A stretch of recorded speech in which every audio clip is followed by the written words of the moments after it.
So, ladies, thank you for taking some time today. We're with Lavelle Windsor and Kristen Reese from CommonGround, and Amy from Earnest Parenting would like to know where her food comes from.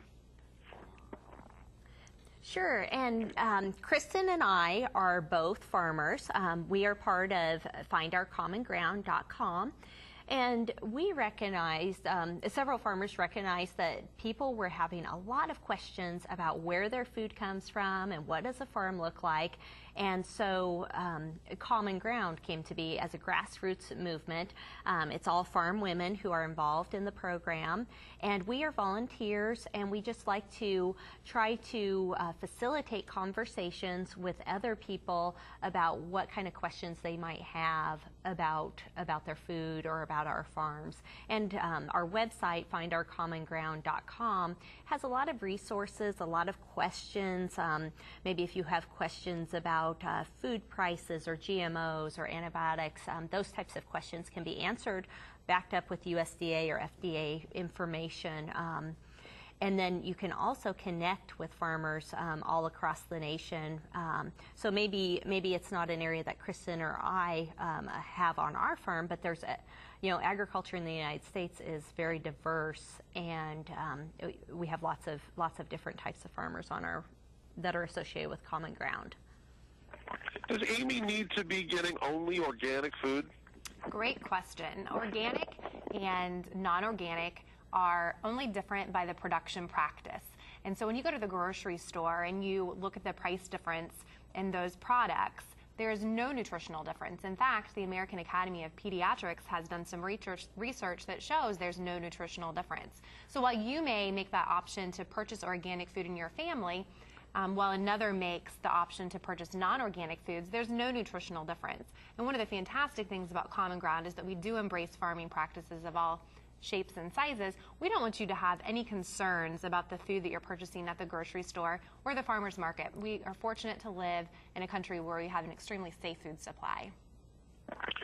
Amy understands that organic produce doesn't have pesticides put on it, but what else makes it organic? Well, organic foods are, again, just different by the production practice. And so we sometimes use different type of fertilizers with organic versus non-organic. And all food is heavily monitored by the FDA and USDA. We have lots of regulations in place. So regardless of what decision you're making, feel rest assured that the decision that you're making for your family is a healthy, safe one. What does it mean when animal products are labeled organic? Clearly, farmers aren't putting pesticides on their animals.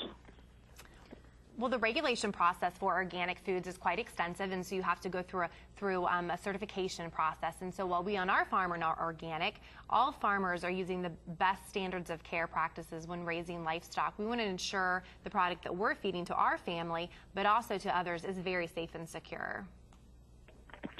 If Amy buys food at a farmer's market, then how does she know that it's any better than buying it at a store? Well, a farmer's market is a choice, and of course there's a lot more options available with farmers markets over the last several years.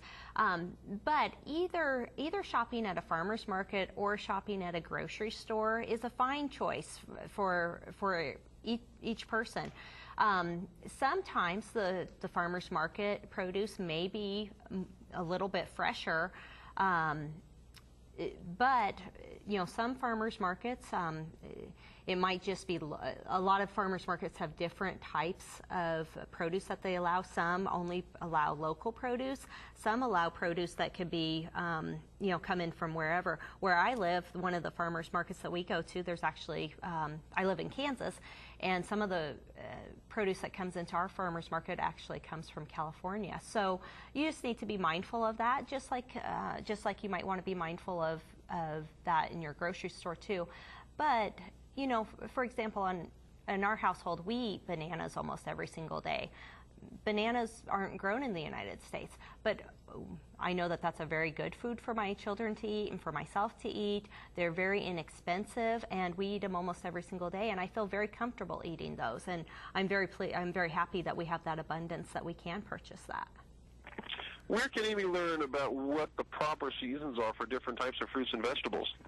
I think in each different state or your location, they have a great, if you visit your local website, a lot of them now have websites for local farmers market listings. And I know in the blog that I do, I list our local farmers markets. And I think that in Ohio, we have a group called Ohio Proud, and so we highlight organizations and farms that are Ohio Proud products. So I'm sure that you probably have something similar in your area. But I always like to say, rest assured, whether you're getting your food locally at the grocery store, or even if your food comes from, a different part of the United States, you're always supporting a farmer somewhere. And as we had mentioned earlier, 96 to 98% of farms are family farms. All right, and finally, if we put it to rest once and for all, is all non-organic food unsafe for Amy's family? Absolutely not. I think that you should feel rest assured that when you're purchasing products that are not organic, that you're making a very safe and a very healthy decision for your family.